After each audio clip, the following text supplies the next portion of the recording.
అధ్యక్ష. ఈ సైబర్ నేరాలు తగ్గించడమే ఈరోజు ధ్యేయంగా పెట్టుకున్నాం అధ్యక్ష. పర్టికులర్గా ఈ సైబర్ నేరాల గురించి కూడా ప్రతి ఒక్క జిల్లాలోనే ఒక్కొక్క పోలీస్ స్టేషన్ ఏర్పాటు చేసే పరిస్థితి. ఇందాకే మన ఎమ్మెల్యే గారు చెప్పారు అధ్యక్ష గాంజా విషయం. ఎందుకంటే ఎన్డీఏ గవర్నమెంట్ అధికారంలోకి వచ్చిన తర్వాత పెద్ద ఛాలెంజ్ అధ్యక్ష. ఎందుకంటే ఎటు చూసినా గాంజా, ఎటు చూసినా డ్రగ్స్.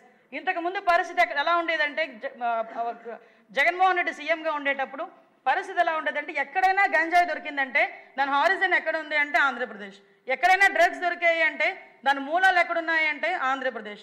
ఆఖరికి ఇందాక మన పెద్దలు చెప్పినట్లు అన్నపూర్ణ ఆంధ్రప్రదేశ్ కాకుండా గంజాయి ఆంధ్రప్రదేశ్గా మారిపోయిందని మేము ఆ రోజు మాట్లాడితే మా మీద కేసులు పెట్టిన సందర్భం అధ్యక్ష. మేము బయటకు వచ్చి చూస్తే అధ్యక్ష కొన్ని కేజీలు డ్రగ్స్, అదేవిధంగా గాంజా విపరీతంగా రవాణా జరగడం, విపరీతంగా కల్టివేషన్ జరగడం చేసిన దగ్గర నుంచి ఫస్ట్ ఆఫ్ ఆల్ గౌరవ ముఖ్యమంత్రి చంద్రబాబు నాయుడు గారు, అదేవిధంగా లోకేష్ బాబు గారిని కూడా ఈ విషయంలో నేను కంపల్సరీగా అప్రిషియేట్ చేయాలి, థ్యాంక్స్ కూడా చెప్పాలి అధ్యక్ష. ఎందుకంటే ఆయన పాదయాత్రలోని ఒక అమ్మాయి గాంజా బారిన పడి ఆ కుటుంబం ఎంత వేదన పడిందో ఆ రోజే నిర్ణయం తీసుకొని నేను హోమ్ మినిస్టర్గా ప్రమాణ స్వీకారం చేసిన తర్వాత ఒక మెసేజ్ పెట్టారు అధ్యక్ష. అమ్మ మనం ఇమ్మీడియట్గా మనం చేయాల్సిన పని గాంజాని అరికట్టడం అని. ఆ రోజు మొదలైంది అధ్యక్ష ఈ గాంజా మీద యుద్ధం అన్నది. ఆ గాంజా మీద యుద్ధం అన్నది ఈరోజు కార్యరూపం దాల్చి సుమారుగా 61 కోట్ల రూపాయలు దానికి ఈగలకి కేటాయించి ఒక సెపరేట్ వింగ్ని ఏర్పాటు చేసుకుని ఈరోజు గాంజా కల్టివేషన్ చాలా మట్టుకు ఆంధ్రప్రదేశ్లో తగ్గించామని చెప్పడానికి నిజంగా మేము గర్వపడుతున్నాం అధ్యక్ష. ఈరోజు ఎక్కడైనా నేను ఇక్కడ సభ మధ్యలో చెప్తున్నాను అధ్యక్ష, చాలామంది అనొచ్చు మరి ఇంతకు ముందు బయట నుంచి వస్తుంది కదా గాంజా రవాణా అవుతుంది కదా మరి అది ఎక్కడి నుంచి వస్తుందని. నా దగ్గర రికార్డ్స్ ఉన్నాయి.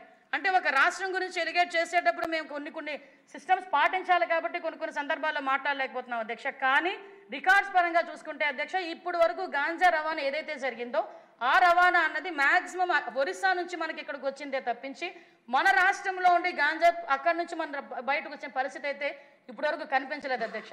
ముఖ్యంగా గాంజా అరికట్టడంలో అధ్యక్ష ఏదైనా విజనరీ నాయకుడు చంద్రబాబు నాయుడు గారు అన్న విషయాన్ని సార్థకత చేసిన పరిస్థితి అధ్యక్ష. డ్రోన్స్ కల్చర్ని బయటకు తీసుకురావడం అధ్యక్ష. బుడమేరు లాంటి వరదల సహాయంలో డ్రోన్స్ని తీసుకొచ్చి ఆహారాన్ని పంపిణీ చేయొచ్చు అని ఏ నాయకుడికి కూడా తట్టు ఉండదు అధ్యక్ష. పోనీ ఆ రోజు డ్రోన్స్ని ఉపయోగించి మనం ఆహార పొట్లాల పంపిణీ దగ్గర నుంచి ప్రజల సంక్షేమం గురించి మనం ఉపయోగిస్తే అదే డ్రోన్స్ని ఉపయోగించి నేరాలను ఎందుకు అరికట్టలేము, ఎందుకు గాంజాయిని అరికట్టలేము అని చెప్పి డిపార్ట్మెంట్ వాళ్ళకి కూర్చొని ఆయన పెద్ద పోలీస్ ఆఫీసర్లా ఈరోజు అందరికీ కూడా సూచనలు ఇచ్చి ఈ రకంగా వెళ్ళండి అని డాట్ టు డాట్ కనెక్ట్ చేసి ఇచ్చిన పరిస్థితి అధ్యక్ష. ఈరోజు ఆ రిజల్ట్ మేము చూస్తున్నాం అధ్యక్ష.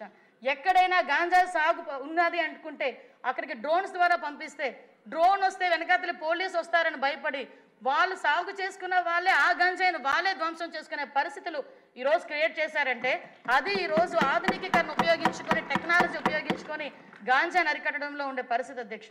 ఈరోజు గాంజా మనకి ఏదైనా గాంజా ఉపయోగించిన గాంజా సరఫరా చేసిన ఈరోజు పీడీ యాక్ట్ పెట్టాలని అసెంబ్లీలోనే లాస్ట్ అసెంబ్లీలో తీర్మానం పెట్టుకొని గాంజా ఎవరైతే తీసుకుంటున్నారో ఎవరైతే రవాణా చేస్తున్నారో ఎవరైతే పండిస్తున్నారో వాళ్ళందరి మీద కూడా పీడీ యాక్ట్ పెట్టడానికి కూడా ఈరోజు మనం సిద్ధపడి ఈరోజు అది కూడా సెంట్రల్ గవర్నమెంట్కి పంపించుకునే పరిస్థితి ఉంది అధ్యక్ష. అంటే గాంజా విషయంలో ఎవరిని కూడా టాలరేట్ చేయము. ఈగల్ని ఏర్పాటు చేయడమే కాకుండా దానికి ఒక ఐసీ లెవెల్ ఆఫీస్ని ఏర్పాటు చేసి 61 కోట్లు వాళ్ళకి సపరేట్ వింగ్ అధ్యక్ష 30% ఫిట్మెంట్ ఇచ్చి మరీ ఈరోజు ఈగల్కి సపరేట్గా ఒక వింగ్ని ఏర్పాటు చేసుకొని ఈరోజు వెళ్ళే పరిస్థితి ఈరోజు కనిపించింది అధ్యక్ష. దానిలోని కూడా ఈరోజు అందరు అధికారులని విత్ ఫుల్ ఎక్విప్మెంట్తో వెళ్ళే పరిస్థితి ఉంది అధ్యక్ష. అదేవిధంగా అధ్యక్ష ఇంతకు ముందు చాలా సందర్భాల్లో చెప్పాను అధ్యక్ష, పోలీస్ స్టేషన్స్ పరిస్థితి ఏంటంటే ఈరోజు ఒక లాగ్ బుక్ బయటకు రిసెప్షన్లో కూర్చొని రాసుకుని ఒక లాగ్ బుక్ తప్పించి మొన్నటి వరకు చంద్రబాబు నాయుడు గారి హయాంలో ఉండే ఏ టెక్నాలజీ కూడా ఈవెన్ సీసీటీవీ కెమెరాస్ కూడా పోలీస్ స్టేషన్స్లో పనిచేయదు. మళ్ళీ ఈరోజు ఎంత దారుణం అంటే అధ్యక్ష ఒక నిందితుడిని పట్టుకోవాలి, ఏ బేస్ మీద పట్టుకుంటాం నిందితుడిని పట్టుకోవాలంటే ఫోరెన్సిక్ డిపార్ట్మెంట్కి సంబంధించిన క్లూస్ ఉండాలి, లేదంటే ఫింగర్ ప్రింట్ ఐడెంటిఫికేషన్ సిస్టమ్ ఉండాలి, పామ్ ఐడెంటిఫికేషన్ సిస్టమ్ ఉండాలి. ఒక సస్పీషియస్ ఎక్కడైనా రోడ్డు మీద తిరుగుతూ ఉంటే పామ్ ఐడెంటిఫికేషన్ సిస్టమ్ పోలీస్ దగ్గర ఉంటే వాడి దగ్గరికి వెళ్తే వాడు పెడితే వాడి నేర చరిత్ర అంతా బయటకు వచ్చి వాడు భయపడే పరిస్థితి, లేకపోతే వాడిని పట్టుకుని జైల్లో పెట్టే పరిస్థితి అధ్యక్ష. ఆ సిస్టమ్ను మొత్తం కొలాప్స్ చేసి దానికి కూడా అధ్యక్ష కేవలం 12,38,00,000 రూపాయలు ఇస్తే ఫింగర్ ప్రింట్ ఐడెంటిఫికేషన్ సిస్టమ్ని మళ్ళీ పునరుద్ధరించవచ్చు అధ్యక్ష. కనీసం 1 రూపాయి కూడా పోలీస్ డిపార్ట్మెంట్కి సంబంధించి బడ్జెట్లో పెట్టుకున్నారో లేదో తెలియదు కానీ అధ్యక్ష, ఒక్క రూపాయి కూడా ఈ ఆధునికీకరణ గురించి కానీ, ఫింగర్ ప్రింట్ ఐడెంటిఫికేషన్ సిస్టమ్ గురించి కానీ, పామ్ ఐడెంటిఫికేషన్ సిస్టమ్స్ గురించి కానీ, హాక్ వెహికల్స్ గురించి కానీ దేనికి కూడా పెట్టే పరిస్థితి లేదు అధ్యక్ష. ఎలా చేస్తారు అధ్యక్ష ఇన్వెస్టిగేషన్లు? గౌరవ చంద్రబాబు నాయుడు గారు ఎప్పుడో కేసు గురించి చెప్తూ ఉంటారు అధ్యక్ష. తిరుపతిలో జరిగిన ఒక హత్య కేసులో ఆ రోజు ఫింగర్ ప్రింటే ఆధారంగా చేసుకుని ఆ నిందితుడిని పట్టుకున్న సందర్భాన్ని కూడా గౌరవ ముఖ్యమంత్రి గారు ఒక్కొక్కసారి మాకు చెప్తూ ఉంటారు అధ్యక్ష. అటువంటి అత్యంత ఉపయోగకరమైన ఫింగర్ ప్రింట్ ఐడెంటిఫికేషన్ సిస్టమ్ని కూడా కొలాప్స్ చేసి, పామ్ ఐడెంటిఫికేషన్ సిస్టమ్ని కూడా కొలాప్స్ చేసి, ఈరోజు లైవ్ స్కానర్లు కూడా లేకుండా చేసిన తర్వాత, మళ్ళా మనం వచ్చిన తర్వాత ఆర్థికంగా చాలా ఇబ్బందులు ఉన్నాయి. ఈరోజు జీతాలు ఇవ్వడానికి కూడా చాలా కష్టంగా ఉన్నప్పటికీ, ఈరోజు జీతాలు 1వ తారీఖుని ఇచ్చి అన్ని సంక్షేమ కార్యక్రమాలు కూడా అందరికీ అందేటట్టు చేసి, రైతుల దగ్గర నుంచి అందరినీ కూడా చూసుకుంటూ, ఈరోజు పోలీస్ వ్యవస్థని కూడా బలోపేతం చేయాలని ఫస్ట్ ప్రయారిటీలో పెట్టుకొని, వీటన్నిటికీ కూడా పాత బకాయిలన్నింటినీ కూడా ఈరోజు తీర్చుకునే పరిస్థితి కనిపించిందంటే ఎంత దౌర్భాగ్య పరిస్థితుల్లో ఈ రాష్ట్రాన్ని నెట్టేసి వాళ్ళు వెళ్ళిపోయారో ఒకసారి మనం ఆలోచించుకోవాలి అధ్యక్ష. సుమారుగా 12,38 లక్షల రూపాయలని ఈరోజు ఆటోమేటిక్ ఫింగర్ ప్రింట్ ఐడెంటిఫికేషన్ సిస్టమ్కి, పామ్ ప్రింట్ లైవ్ స్కానర్స్కి కూడా కొనుగోలు చేసి ఈరోజు మళ్ళీ వాటన్నింటినీ కూడా లైవ్లో పెట్టడం జరిగింది అధ్యక్ష. ఇంకో విషయం అధ్యక్ష, మహిళల భద్రత. చాలామంది వాళ్ళు అక్కడ కూర్చొని, ఎక్కడో బయట కూర్చొని మహిళల భద్రత గురించి ఇలా చేసేసారు, అలా చేశారు మాట్లాడుతుంటారు అధ్యక్ష. లాస్ట్ 5 సంవత్సరాల్లో నేను మహిళా అధ్యక్షురాలుగా ఉండే అధ్యక్ష, ఒక బుక్లెట్ని తీసుకొని మహిళా కమిషన్ దగ్గరికి వెళ్తే ఆ రోజు కూడా నా మీద కేసు పెట్టారు, వేరే విషయం అధ్యక్ష. 23 కేసులు ఉన్నాయి అధ్యక్ష. 23 కేసులు ఇక్కడ మనం మామూలుగా మాట్లాడుకుంటే 23, 24, 25 అంటారు తప్పించి అంతకు మించి తక్కువ ఉండవు అధ్యక్ష. ఆ కేసుల వివరాలు పక్కన పెట్టుకుంటే ఆ రోజు నేను తీసుకెళ్ళి ఒక బుక్ విత్ డీటెయిల్స్ ఇచ్చాను అధ్యక్ష. ఏ రోజు ఏ అమ్మాయి ఎక్కడ అఘాయిత్యం జరిగింది, కేసు నెంబర్ ఏంటి, లేకపోతే పట్టుకోకపోతే ఆ అమ్మాయి డీటెయిల్స్ ఏంటి అన్నది కూడా ఇస్తాను అధ్యక్ష. ప్రతి 8 నిమిషాలకి అధ్యక్ష, ప్రతి 8 నిమిషాలకి ఒక అఘాయిత్యం జరిగిన సందర్భం అధ్యక్ష. ఆ రోజు కనీసం పోలీసు వ్యవస్థని అఘాయిత్యాలు ఎక్కడైతే జరుగుతున్నాయో, మహిళల మీద అఘాయిత్యాలు జరుగుతున్నాయో వాటి మీద దృష్టి పెట్టడం మానేసి, తెలుగుదేశం పార్టీ వాళ్ళ లీడర్స్ ఎక్కడ బయటకు వస్తున్నారు, దేని గురించి మాట్లాడుతున్నారు, వాళ్ళ పార్టీ ఆఫీసుల మీద దాడి చేద్దాము, లేకపోతే చంద్రబాబు నాయుడు గారి ఇంటి మీద దాడి చేయిద్దాం అన్న కాన్సెప్ట్ తప్పించి మహిళల భద్రత గురించి ఆలోచించిన పాపాన పోలేదు అధ్యక్ష. ఆ మహిళల భద్రత ఈరోజు ధ్యేయంగా పెట్టుకున్నాం అధ్యక్ష. ఏ ఆడపిల్ల వైపైనా ఎవడైనా తప్పుగా చూసినా కూడా అది క్షమించరాని నేరం. దీనికి మా ప్రభుత్వం ఎప్పుడూ కూడా ఒప్పుకోదు. ప్రతి ఒక్క ఆడబిడ్డ రక్షణే మాకు ధ్యేయంగా మేము పనిచేస్తున్నామని ప్రతి సందర్భంలోని కూడా గౌరవ చంద్రబాబు నాయుడు గారు మాట్లాడడం మనందరికీ కూడా తెలుసు అధ్యక్ష. దీని నేపథ్యంలో ఏ రాష్ట్రంలోని కొన్ని రాష్ట్రాల్లో మాత్రమే ఇవి ఇంప్లిమెంట్ జరుగుతున్నాయి అధ్యక్ష. ఈరోజు మన రాష్ట్రంలో కూడా ఒక శక్తి అని ఒక సెపరేట్ వింగ్ని, ఉమెన్ చైల్డ్ సేఫ్టీ వింగ్ని ఈరోజు ఏర్పాటు చేసి దానికి దగ్గర 17 కోట్ల రూపాయలని సెపరేట్గా బడ్జెట్ కూడా కేటాయించినందుకు ప్రత్యేకంగా మహిళా లోకం తరపున గౌరవ చంద్రబాబు నాయుడు గారికి, సీఎం గారికి ధన్యవాదాలు తెలియజేసుకుంటున్నాను అధ్యక్ష. ఒక ఐసీ ర్యాంకర్ ఆఫీసర్ని ఏర్పాటు చేసి దానికి సపరేట్గా ఒక వింగ్ని ఏర్పాటు చేసి, ఏదైతే కౌన్సిలింగ్ సెంటర్స్, ఇంతకుముందు ఒక కేసు పెట్టామంటే గుంపులో గోవింద లేదు అధ్యక్ష ఆడపిల్లల కేసుల గురించి కూడా, కానీ ఈరోజు అలా కాదు అధ్యక్ష. వాటిని సపరేట్గా డీల్ చేసే పరిస్థితి కూడా ఈరోజు కనిపించే పరిస్థితి మీకు ఈరోజు కనిపిస్తుంది అధ్యక్ష. అదేవిధంగా ఒక యాప్ను కూడా మొన్ననే ఉమెన్స్ డే రోజు ఉమెన్ అందరికీ, మహిళలందరికీ కూడా కానుకగా శక్తి యాప్ను కూడా ఆ రోజు మనకు ఓపెన్ చేయడం జరిగింది అధ్యక్ష.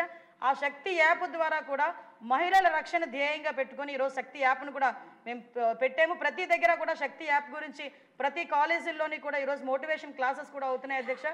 ఆ యాప్ను డౌన్లోడ్ చేసుకోమని ప్రతి చోట కూడా మేము చెప్పే పరిస్థితి ఉంది అధ్యక్ష. ఆ యాప్ ద్వారా అధ్యక్ష ఎక్కడైనా ఎవరైనా మహిళ సభ్యుల్ని మీరు కూడా కంట్రోల్ చేయాల్సిన అవసరం ఉంది. ఎక్కడికక్కడ మెంటరింగ్ చేయాల్సిన అవసరం ఉంది. ఎక్కడ కూడా ప్రతి ఒక్కరికి విజ్ఞప్తి చేస్తున్నా, మన స్వార్థం కోసం మనం గంజాయి పండించి ప్రజల జీవితాలతో చెలగాడడం కరెక్ట్ కాదు. అందుకే లేటెస్ట్ టెక్నాలజీస్ అన్నీ ఉపయోగిస్తున్నాం. నేను కంట్రోల్ అయిందని కానీ మంత్రి గారు ఇప్పుడు కూడా చెప్పారు మేము కంట్రోల్ చేశామని. ఇంకా పూర్తిగా కంట్రోల్ చేశామని నేను చెప్పడం లేదు. ప్రజలు మెచ్చుకున్నప్పుడే మీరు కంట్రోల్ చేసినట్టు అవుతుంది. అంతవరకు మీ పని ఉంటుంది. ఎట్టి పరిస్థితుల్లో ఈ రాష్ట్రంలో 1 ఎకరా కూడా గంజాయి పండించడానికి వీలు లేదు. అది జరిగే వరకు నిరంతరం ఈ ప్రభుత్వం పోరాడుతుందని చెప్పి మీకు తెలియజేస్తున్నాను. ఒక్క మాటలో చెప్పాలంటే గంజాయి పైన, డ్రగ్స్ పైన యుద్ధం చేస్తున్నాం. ఈ యుద్ధాన్ని ఆపే పరిస్థితి ఉండదు. లేటెస్ట్ టెక్నాలజీస్ ఉపయోగిస్తాం, సెటిలైట్ ఉపయోగిస్తాం, డ్రోన్స్ ఉపయోగిస్తాం, ఇంకా ఎక్కడెక్కడ ఏజెన్సీస్ని పెట్టాలంటే అన్నీ కూడా పెడతాం. అవన్నీ పెట్టి పూర్తిగా బార్డర్లో కూడా మన రాష్ట్రానికి రాకుండా కూడా చెక్ చేసి యంత్రాంగాన్ని కూడా క్రియేట్ చేసుకుంటామని చెప్పి కూడా నేను మీకు తెలియజేస్తున్నా. ఎవరైతే గంజాయి పండించే అమాయకులు ఉన్నారో వారందరికీ ప్రత్యామ్నాయ ఉపాధి కల్పిస్తాం. వారిని కూడా రిక్వెస్ట్ చేస్తున్నాం, మీరు ఎక్కడ కూడా గంజాయి పండించద్దని కూడా వారందరికీ చెప్తున్నాను. రెండోది దిశ, ఈ విషయంలో నేను 5 సంవత్సరాలు గడిచిన ప్రభుత్వంలో చూశాను. ఒక్కసారి అసెంబ్లీలో చర్చించిన దాఖలాలు లేవు, ఒక్కసారి సమీక్ష చేసిన దాఖలాలు లేవు. ఏ ప్రభుత్వమైనా చిత్తశుద్ధితో ఉన్నప్పుడు రివ్యూ చేయడం కానీ యాక్షన్ తీసుకోవడం కానీ జరిగితే కొంతవరకైనా కంట్రోల్ అవుతుంది. అవన్నీ చేయని పరిస్థితి వచ్చింది. అందుకని అధ్యక్ష, దీంట్లో రాజీ లేదు. రెండో విషయం కూడా నేను ఒకటే కోరుతున్నా, ఈరోజు సోషల్ మీడియాను మనం చూస్తున్నాం. విచ్చలవిడితనం వచ్చింది, క్యారెక్టర్ అసాసినేషన్ జరిగే పరిస్థితి వస్తుంది, ఆడబిడ్డలు తలెత్తుకొని తిరగలేని పరిస్థితి వస్తూ ఉంది. ఇది మంచి సాంప్రదాయం కాదు. నాకు చాలా సంతోషం, అసెంబ్లీలో బూతులు లేవు. ఇప్పుడు అసెంబ్లీ అంతా కూడా సబ్జెక్ట్స్ పైన చర్చించే పరిస్థితికి వచ్చాం. ఆ 5 సంవత్సరాలు అసెంబ్లీలో బూతులు మాట్లాడడం, బయటంతా భయంకరంగా ఉండడం, ప్రజాస్వామ్యం పూర్తిగా అపహాస్యం కాబడింది. అలాంటి అన్ని పోయే పరిస్థితికి వచ్చాయి. ఈరోజు మళ్ళీ రాష్ట్రంలో ఒకటే విజ్ఞప్తి చేస్తున్నాం, ఎవరైనా సరే ఆడబిడ్డల పైన అత్యాచారాలు చేసి తప్పించుకోవాలంటే ఈ ప్రభుత్వంలో వీలు కాదు. అదే చివరి రోజు అవుతుందని మరొకసారి హెచ్చరిస్తున్నాం. చాలా కఠినంగా చెప్తున్నా. ఇంకా కొంతమంది అక్కడక్కడ చూస్తున్నాను, ఆకతాయిలు ఉన్నారు, ఇష్టానుసారంగా ప్రవర్తిస్తున్నారు. వారందరికీ కూడా ఒక మెసేజ్ పోవాల్సిన అవసరం ఉంది. నేను ఒకప్పుడు ఒక మెసేజ్ ఇచ్చాను, ఈ రాష్ట్రంలో లా అండ్ ఆర్డర్ మెయింటైన్ చేయాలి, తీవ్రవాద సమస్య పరిష్కారం కావాలి, మత విద్వేషాలు లేని రాష్ట్రంగా మత సామరస్యాన్ని పెంచాలి. ముఠా నాయకులందరినీ ఒకటే మెసేజ్ ఇచ్చాను, తరతరాలుగా మీరు ముఠాలకు పాటుపడుతున్నారు, కుటుంబాలు లేకుండా పోయే పరిస్థితి వస్తూ ఉంది. ఇంక ఈ రాష్ట్రంలో జరగడానికి వీలు లేదని ఆ రోజు కూడా చాలా స్పష్టంగా కంట్రోల్ చేశాం. రౌడీలకు ఒక మెసేజ్ ఇచ్చాం, ఈ రాష్ట్రంలో రౌడీ అనేవాడు ఉండడానికి వీలు లేదు, ఈ రాష్ట్రం మీకు సహకరించదు, అలాంటి వాడు ఉంటే ఈ రాష్ట్రాల నుంచి పారిపోవడం బెటర్ అని చెప్పి కూడా హెచ్చరించా. ఇప్పుడు కూడా చెప్తున్నా, ఎవరైనా సరే రౌడీజం చేసి మళ్ళా తప్పించుకుంటామంటే అలాంటి వాళ్ళని ఎట్టి పరిస్థితుల్లో వదిలిపెట్టమని అసెంబ్లీ సాక్షిగా హెచ్చరిస్తున్నారని కూడా అయితే అధ్యక్ష, ఇవన్నీ జరగాలంటే ఈరోజు మనం చూస్తే కొన్ని చట్టాలు కూడా పగడ్బందీగా ఉండాల్సిన అవసరం ఉంది. అందుకే ల్యాండ్ గ్రాబింగ్ బిల్ నిషేధం కింద 2024 కొత్త చట్టం తీసుకొస్తున్నాం.